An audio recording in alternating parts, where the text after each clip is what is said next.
Satellite communication. Introduction. A satellite is a smaller object that revolves around a larger object in space. For example, Moon is a natural satellite of Earth. Communication refers to the exchange of or sharing of information between two or more entities through any medium or channel. In other words, it's nothing but sending, receiving and processing of information. Artificial satellites are mainly different types of spacecrafts carrying different equipment in accordance with their function that has been launched into the space using rockets. Till date, there are about 2000 active satellites, 182 from India orbiting the Earth. The satellite size, altitude and design depends on the use of the satellite. Soviet Union had launched the world's first artificial satellite named Sputnik 1 in 1957. After they launched Sputnik 2 in 1969. Nearly after, in 18 years, India also launched their artificial satellite named Aryabhatta in 1975. If the communication takes place between any two Earth stations through a satellite, then it's called as satellite communication. In this communication, electromagnetic waves are used as a carrier signal. These signals carry the information such as voice, audio, video or any other data between ground to space and vice versa. Need for satellite communication. Though through skywave propagation, wireless communication over a long distance can be achieved by multiple hoop transmission, but maximum hoop or station distance is limited to 1500 km. And also reliable communication is hampered due to problems like fading, ionosphere disturbance and storms.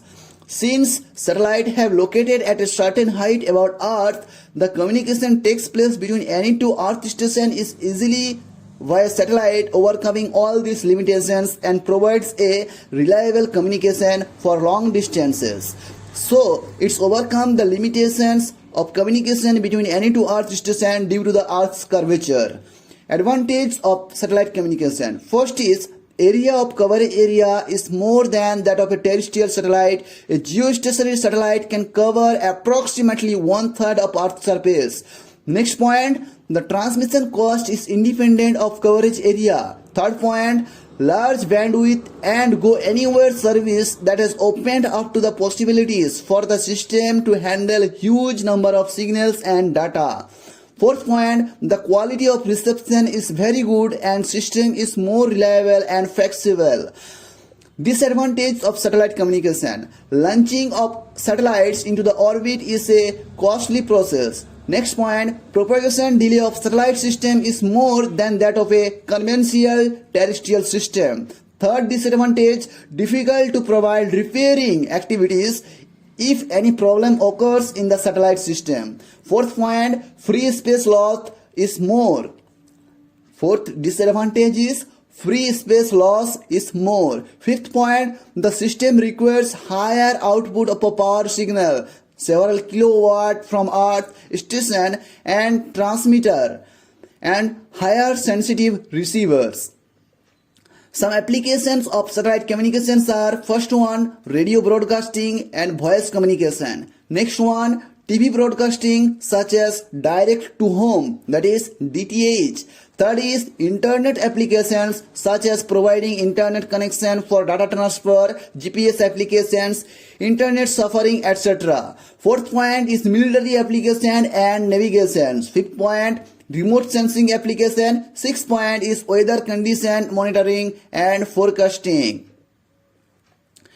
Geosynchronous satellites orbits. The orbits which are assigned to a satellite with respect to the Earth are called Earth's orbit. Different types of orbits are there to serve their purpose for scientific, military or commercial. Out of them, there are three important types of orbit satellites. First is geosynchronous Earth orbit satellite. Next is medium Earth orbit satellite. Third is low Earth orbit satellite. According to Kepler's third law, the square of the periodic time of an elliptical orbit is proportional to the cube of the semi-major axis length. That is, t square is proportional to the alpha cube, where t is the periodic time of an elliptical orbit and alpha equals to the semi-major axis of that ellipse.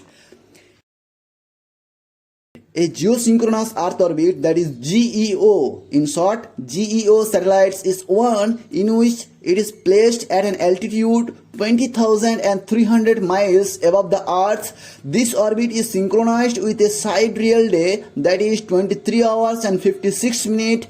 This orbit can also have inclination and certainty. It may not be circular. This orbit can be tilted at the poles of the Earth, but it appears stationary when observed from the Earth. The satellites are used for satellite television. The same geosynchronous satellite orbits, if it is circular and the plane of equator, if the same geosynchronous orbit is circular and it is inclined to the plane of equator, then it is called geostationary orbit. Okay. If the same geosynchronous orbit is circular and it is in the plane of equator, if geosynchronous orbits are circular and inclined at the plane of equator, then that orbit become geostationary orbits. These satellites are placed at 35,900 kilometers, same as geosynchronous, above the Earth's equator, and they keep on rotating with respect to the Earth direction. Above the Earth, these satellites, that is geostationary orbit Earth satellites, are also placed at 35,900 kilometers, same as geosynchronous, above the Earth's equator, and they keep on rotating with respect to the Earth's direction, west